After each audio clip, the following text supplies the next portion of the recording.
স্কুলের টিফিন বা বিকেলের স্ন্যাক্স যে কোনো সময় এই চানা চাটটা কিন্তু খুব ভালো লাগে। আগের দিন রাত্রি থেকে ছোট ছোলাগুলো ভিজিয়ে, বড় ছোলাও ভেজানো যায়, ভিজিয়ে রেখে দেবেন। পরের দিন যখনই খাবেন তার কিছুক্ষণ আগে নুন, হলুদ, কাঁচা লঙ্কা দিয়ে ছোলাগুলোকে আলু দিয়ে ভালোভাবে সেদ্ধ করে রেখে দেবেন। তারপর আদা কুচি বা আদা গ্রেট করা, ধনে গুঁড়ো, জিরে গুঁড়ো, লঙ্কার গুঁড়ো, হিং দিয়ে একটা মশলা জল দিয়ে গুলে রেখে দেবো। আলুগুলোকে স্লাইস করে কেটে রাখবো। আর যা যা আমরা সবজি দিতে চাই, শসা, টমেটো, পেঁয়াজ, এগুলোকে ছোট ছোট করে কেটে রেখে দেবো। কড়াইয়ে তেল দিয়ে গোটা জিরে ফোড়ন দিয়ে মশলাটাকে ভালোভাবে কষিয়ে নিয়ে সেদ্ধ করে রাখা ছোলাটা জল ঝরিয়ে সেটা ওর মধ্যে দিয়ে দেবো এবং যতটা সম্ভব ভালো করে ফ্রাই করে নেব। তারপরে আলুটা দিয়ে দেবো। এখানে কিন্তু একদম বেশি তেল ইউজ হবে না, এটা কিন্তু খুব হেলদিও।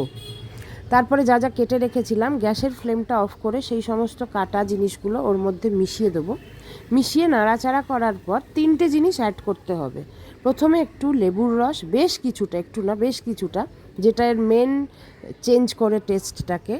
তারপরে বিট নুন অল্প একটু, এবং যদি চান আপনারা লঙ্কার গুঁড়ো এই পর্যায়ে দিতে পারেন, কিন্তু আমি দিইনি যেহেতু আমি কাঁচা লঙ্কা কুচি প্রথমেই দিয়েছিলাম। তারপরে একটু চাট মশলা দিয়ে দেবেন। খুবই ভালো খেতে হয় চাট মশলা দিলে।